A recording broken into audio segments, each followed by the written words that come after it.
कौन ने लगा दिया? हल्के सरपंच, हल्के सरपंच। जिसका आदमी नहीं है उसका कोई नहीं है।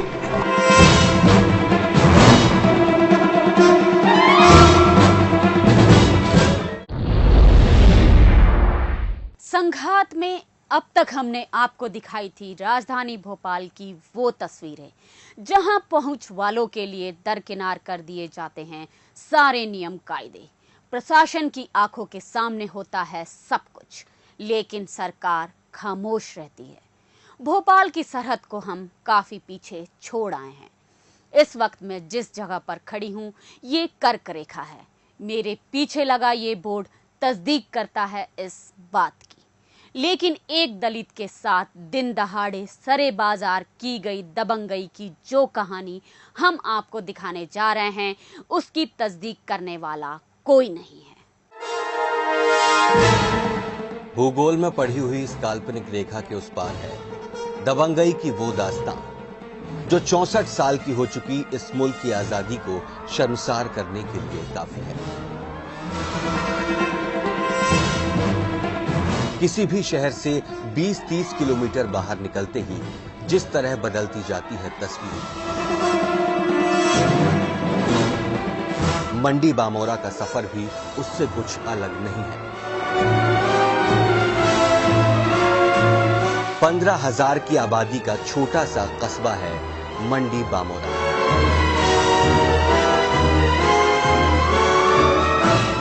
इतना छोटा और ऐसी घनी बसाहट वाला कि जैसे बड़े शहर का मोहल्ला हो कोई।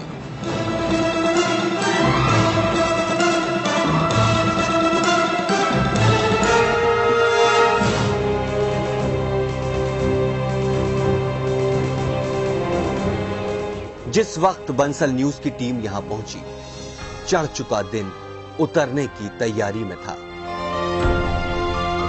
कस्बे की जिंदगी अपनी लय में चल रही थी।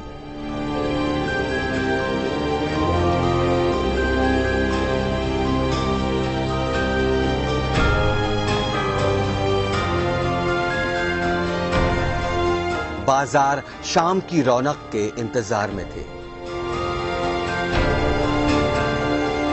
सुबह की गहमा गहमी के बाद सड़कें सुस्ता रही थी।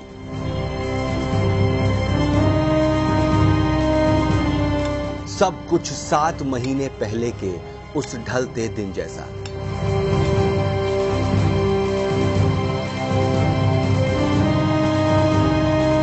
बच्चे उस दिन भी इसी तरह स्कूल से लौट रहे थे।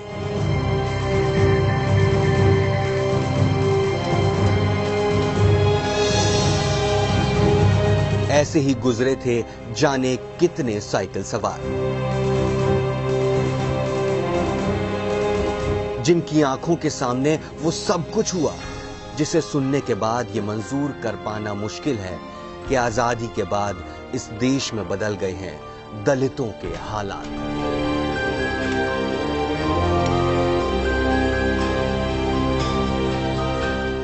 यहाँ पर वो केस हुआ था एक, मालूम है आप लोग को कि नहीं मालूम?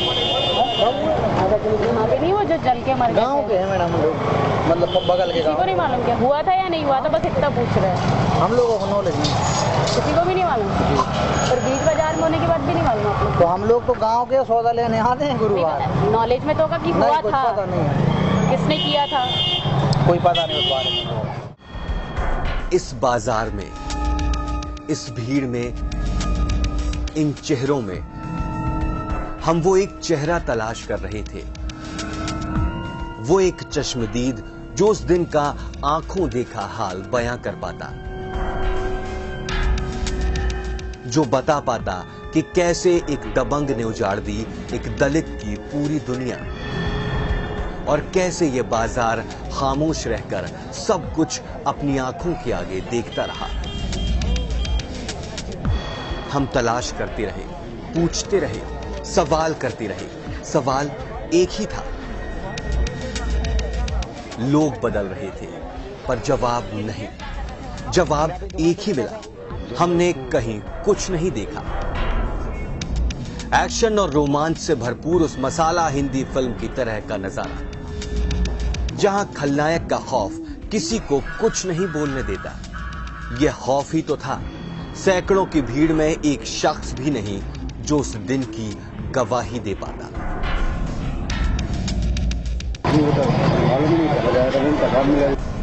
हमें नहीं नॉलेज, कुछ नहीं बोलता, हमें नॉलेज नहीं, हमें कोई नॉलेज नहीं होता रहे, कुछ भी नहीं मालूम। हम उस दिन बाहर गए थे, हम यहाँ थे नहीं, कम से कम 1 महीने के लिए बाहर गए थे उस दिन। लेकिन हमारी कोशिश अब भी जारी थी। लोगों ने कहा हम गड़े मुर्दे उखाड़ रहे हैं, हम वो सब कुछ याद दिलाने की कोशिश कर रहे हैं। 7 महीने पहले ही यह कस्बा जिस दिन को अपनी याददाश्त से निकाल चुका है, पर हम तो एक दलित की मौत को इंसाफ दिलाने का मकसद लिए निकले थे। ब्रेक के बाद आपको बताएंगे क्या हुआ था 31 मार्च 2011 की उस दोपहर को, कि जिसके बाद से इस घर का हर दिन बस आंसुओं में डूबा है। कैमरामैन आशीष खरे और सचिन पाटीदार के साथ तरुण गुप्ता, बंसल न्यूज, भोपाल। कबूतर पहुंचाता रहा पैगाम, फिर सीन में डाकिये की एंट्री हुई। बदलती दुनिया के साथ चिट्ठी ने भी पकड़ी रफ्तार और घंटे भर में पहुंचने लगे तार। देखते ही देखते टेलीफोन से जुड़ गए तार के सिरे। पेजर मोबाइल के साथ घंटों की बात सेकंडों में सिमट गई। फिर हुई 2G, 3G की तैयारी। टेलीकॉम क्रांति की शक्ल में देश ने देखा आजादी के बाद का सबसे बड़ा घोटाला। इसी घोटाले ने दिखा दिए हैं भ्रष्टाचार के और नए रास्ते। कैसे, देखिए संघात में रविवार रात 8 बजे। क्या हुआ था उस दिन उस दलित के साथ? क्या गुनाह था उसका जो सरे बाजार उसे आग की लपटों के हवाले कर दिया गया? वो क्या खौफ है जो इस कस्बे को किसी शख्स को अपनी जुबान खोलने नहीं देता? और अगर जुबान खुलती भी है तो दबंगों की आवाज बन जाती है। ये सारे सवाल थे हमारे, सिलसिलेवार जिनके जवाब भी हमें मिलते जा रहे थे। तो लेकिन सब लोग इतने क्या डर रहे हैं? हाँ, क्या है? हाँ सब डर रहे हैं, पूरा मार्केट डरता है सर। अच्छा, दमंगता इतनी है, हमने आपको पहले बताया सर कि बामोरा में कोई कहने वाला नहीं मिलेगा, समाज में या पर समाज में या अदर कास्ट में, किसी में भी। मंडी बामोरा के बाजार का ये वीरान सा, ये छोटा सा जमीन का टुकड़ा और ये टूटी हुई गुमटी, ये रोजी थी शिव प्रसाद की। लोगों के चूल्हे सुधारता था कि खुद उसके घर का चूल्हा जल सके। इतना छोटा और मामूली आदमी इस कस्बे के दबंगों से बराबरी की हैसियत कहां थी उसकी? गुनाह किया था उसने, सिर्फ इतना सा गुनाह कि खुद को इस कस्बे का भाग्य विधाता समझने वाले इस इलाके के सरपंच से अपना हक मांग बैठा था।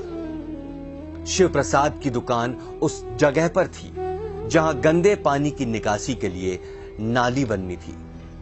सरपंच वीरेंद्र कुमार के कहने पर शिव प्रसाद ने अपनी दुकान भी हटा ली थी, लेकिन नाली बन जाने के बाद वो अपनी एक गुजारिश लेकर ताजमहल गया था कि उसकी गुमटी वापस उसे नाली पर रख लेने दी जाए।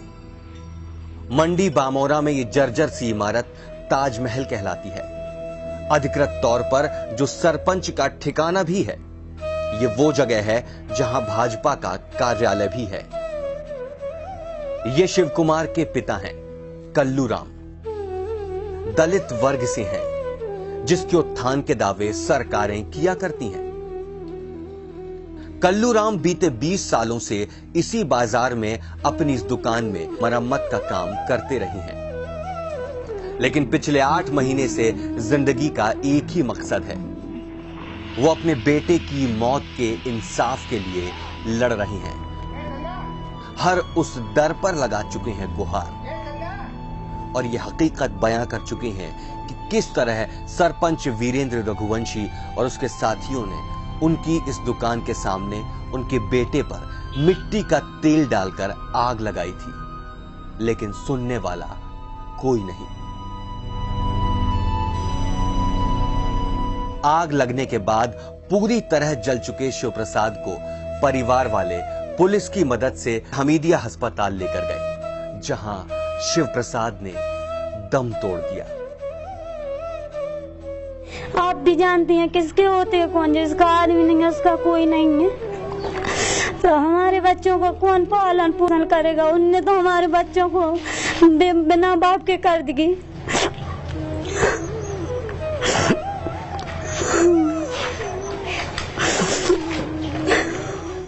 सरपंच का कोई आदमी आया बुलाने कि तुम्हें सरपंच बुला रहा है ताजमहल में।